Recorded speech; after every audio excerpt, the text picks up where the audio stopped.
Gym එකේ කොච්චර ගිහිල්ලා තමන් වර්කවුට්ස් කරත් තාම මසල්ස් ග්‍රෝ වෙලා නැත්තම් එහෙම නැත්තම් තමන්ට අවශ්‍ය ගානකට මසල්ස් ග්‍රෝ වෙලා නැත්තම් මේ වීඩියෝ එක ඔයගොල්ලන්ට වැදගත් වෙයි.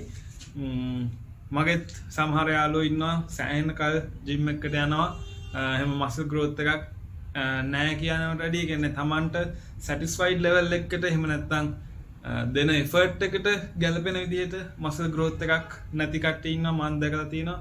මමත් එහෙම ෆේස් එක ඉඳලා තියෙනවා. කියන්නේ මම ට්‍රේන් කරනවා හරි මසල් ග්‍රෝත් එකක් නැති කාලයක්. ඒකට විසඳුමක් දෙන්න තමයි අද වීඩියෝ එක අරන් එන්නේ. සෝ එතකොට අද ටොපික් එක වෙන්නේ කොච්චර ට්‍රේන් කරත් සයිස් වෙන්නේ නැත්තේ ඇයි කියන එකට.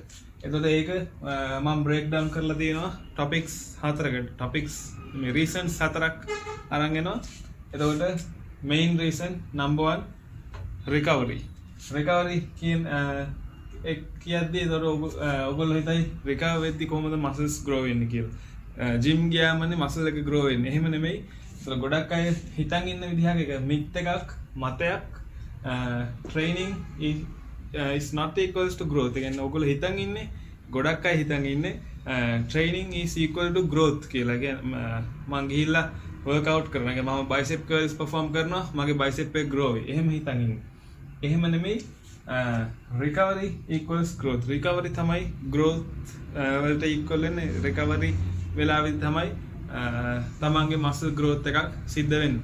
train කරද්දී වෙන්නේ තමන්ගේ muscle fibers ඉරෙනවා. recovery එකේදී ඒක තමන්ගේ calorie surplus එක, ඒ කියන්නේ තමන්ගේ nutrition එක එකතු වෙලා recovery වෙලාවේදී ඒක ලොකුවට හැදෙනවා. එතකොට recovery කියන එක අපි කොටස් දෙකකට අණු කොටස් දෙකකට කඩා ගන්න පුළුවන්. number 1 is nutrition, number 2 sleep. එතකොට nutrition කියද්දී ගොඩක් අයට ඔළුවට එන දෙයක් තමයි supplements. supplements නෙමෙයි nutrition කියද්දී number 1 තියෙන්න ඕනේ diet එක. ගොඩක් අයගේ තියෙන mistake එක තමයි workout එක ඉවර කරලා post workout එකකට ගන්නේ creatine scoop එකයි whey protein scoop එකයි. එහෙම නැත්නම් mass gain එකක් ඔච්චරයි තමන්ගේ post workout එක. එතකොට රැට workout කරන evening workout කරන කෙනෙක් නම් රැට workout එක ඉවර වෙලා protein scoop එකක් ගහලා නිදා ගන්නවා. එච්චරයි තමන්ගේ post workout එක. කැලරි එන්න 120 ගානක් මම හිතන්නේ 120ක්ද කොහෙද protein gram 24යි. ඒ වගේ තමයි ඉන්නේ. එතකොට තමන්ගේ post workout meal එකක් නෙමෙයි. එතකොට ඒ ගන්නෙ just supplement ගන්න.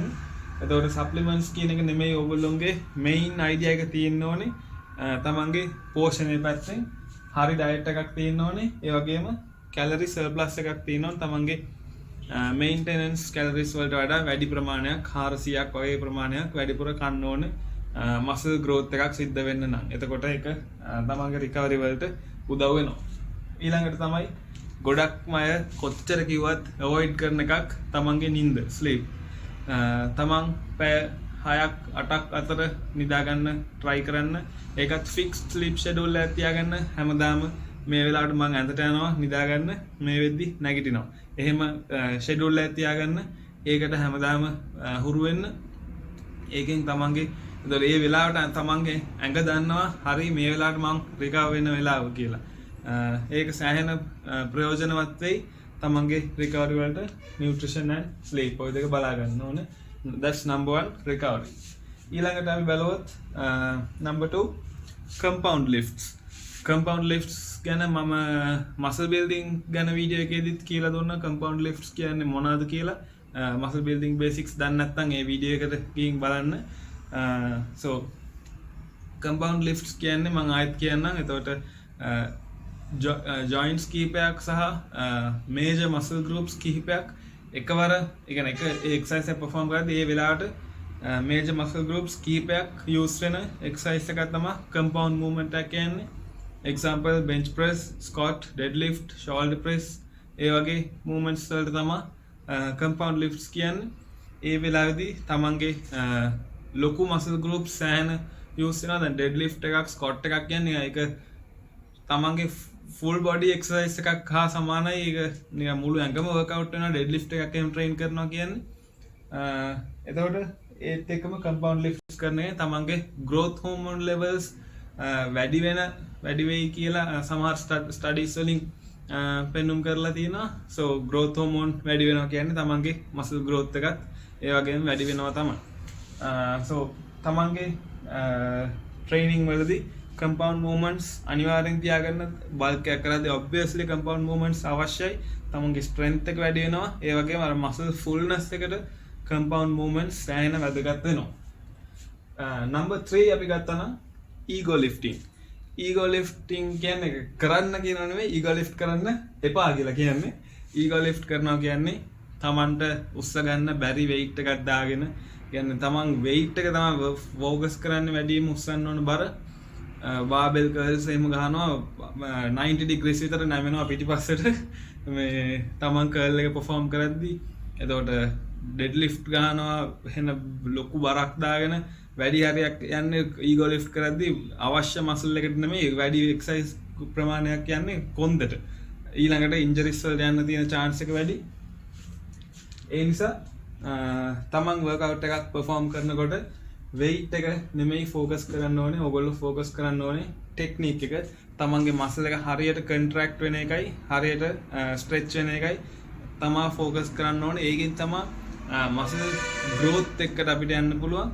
weight එක focus කරන්න නම්, ඒ කියන්නේ weight එක focus කරලා train කරන්න cut කරන්න අවශ්‍ය කට්ටිය ඉන්නවා. weight lifters ලා, power lifters ලා, එතකොට strong man compete කරන අය.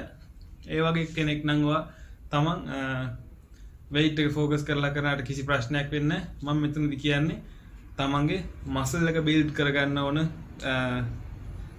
එකක්. එතකොට weight එක focus කරන්න එපා කියද්දී light weight train කරන්නත් නෙමෙයි මං කියන්නේ. තමන්ට උස්සන්න පුළුවන් muscle එකට දැනෙන්න උස්සන්න පුළුවන්, weight එක උස්සන්න, පොඩි බරවල් උස්සන්නත් නෙමෙයි කියන්නේ ඒක. ඒ ඊළඟට අපි බලන්න ඕනේ number 4 progressive overload. progressive overload කරන්න කියලා කියන්නේ කරන්න එපා නෙමෙයි. progressive overload කියන්නේ තමන් simple terms වලින් කියනවා නම් තමන් අද කරාට වැඩිය දෙයක් ඊළඟ පාර කරන එකක්. ඒ කියන්නේ පොඩි change steps වලින් improve කරන්න ඕනේ තමන්ගේ workouts. එතකොට ඒකෙන් මම කියන්නේ තමන්ගේ split එක change කරන්න කියන එක නෙමෙයි. workout splits ගැන idea එකක් නැත්නම් මම ඒකටත් වීඩියෝ එකක් කරලා තියෙනවා. මොකද්ද තෝරගන්න ඕන split එක කියලා මොනවා හරි. ඒක ගිහින් බලන්න splits ගැන idea එකක් නැත්නම්. splits change කරන්න කියනවා නෙමෙයි මම. මොකද ඒක සමහර අය ඉන්නවා පළවෙනි මාසෙම full body workout කරලා ඊළඟ මාසේ පාමුණ හරි split එක කරනවා. එහෙම නැත්නම් ගොඩක් ඔය body build කරන්න try කරන අය push pull legs වලින් start කරලා මාසයක් දෙකක් එහෙම train කරලා ඊළඟ මාසේ upper lower split එකකට වගේ යනවා. එහෙම නෙමෙයි කරන්න කියන්නේ. තමන් එක split එකක් තෝරගන්න තමන්ට ගැලපෙන ඒක තමන්ට train කරන්න තියෙන දවස් ගාන සහ වෙලාව ඒවා අනුව ගලපගෙන තමන් split එකක් තෝරගන්න. ඊළඟට ඒක කරන exercises වල reps ගාන, weight එක, එතකොට sets ගාන, ඒ වගේ පොඩි ගණන් වලින් වැඩි කරන්න බලන්න. ඒ කියන්නේ අපි කලින් week එකේ ගහන විදි එක නෙමෙයි, ඊට වඩා ඒ same exercise චුට්ටක් වැඩි කරලා ගන්න 1 kilo හරි weight එක වැඩි කරලා train කරන්න. මොකද අපේ ඇඟ adapt වෙනවා අපි train කරද්දී. දැන් ගොඩක් gym යන කට්ටිය දන්නවා ඇති පළවෙනි දවසේ gym එකට ගිහිල්ලා ආවම ආය පට්ට අමාරුයි. අත ඒ කියන්නේ biceps එකම සෝ වුණාම අත දිග අර ගන්නත් බෑ. muscle එක සෝ වුණාම මේ හැම muscle එකක්ම පට්ටටම රිදෙනවා. කිසිම දෙයක් කරගන්න බෑ. හැබැයි ඔහොම ටික කාලයක් ගියාම තමන් කන්සිස්ටන්ට්ලි යනවා නම් ටික දවසක් ගියාම මාසෙකින් වගේ ඔය කිසි රිදිල්ලක් නැහැ, කිසි ප්‍රශ්නයක් නැහැ, ට්‍රේන් කරගෙන යනවා. ඒකට හේතුව වෙන්නේ තමන්ගේ ඇඟ ඇඩැප්ට් වෙලා ඒකට. ඒ මුල් දවසේ තරම්ම රිදිල්ලක් අමාරුවක් තියෙන්න අවශ්‍ය නැහැ. ඒත් සාමාන්‍යයෙන් හරියට progressive overload එක ට්‍රේන් කරනවා නම් යම් කිසි muscle soreness එකක්, පොඩි හෝ muscle soreness එකක් තියෙයි. usually තමන් හරි විදියට progressive overload කරගෙන train කරනවා නම් ඒ ටික තමයි mainly 4 things. අර කොච්චර effort එකක් දීලා train කරත් muscle growth එකක් සිද්ධ නොවී තියෙනද reasons වලට ගන්න පුළුවන් අපිට ඒ හතර. So that's it about it. ඔයගොල්ලන්ට තව මොන හරි issues තියෙනවා නම් muscle building, fat loss, anything about fitness and stuff, about lifestyle even, doubts තියෙනවා නම් comment එකක් දාලා තියන්න. You can drop me a text. So we'll meet up in the next video.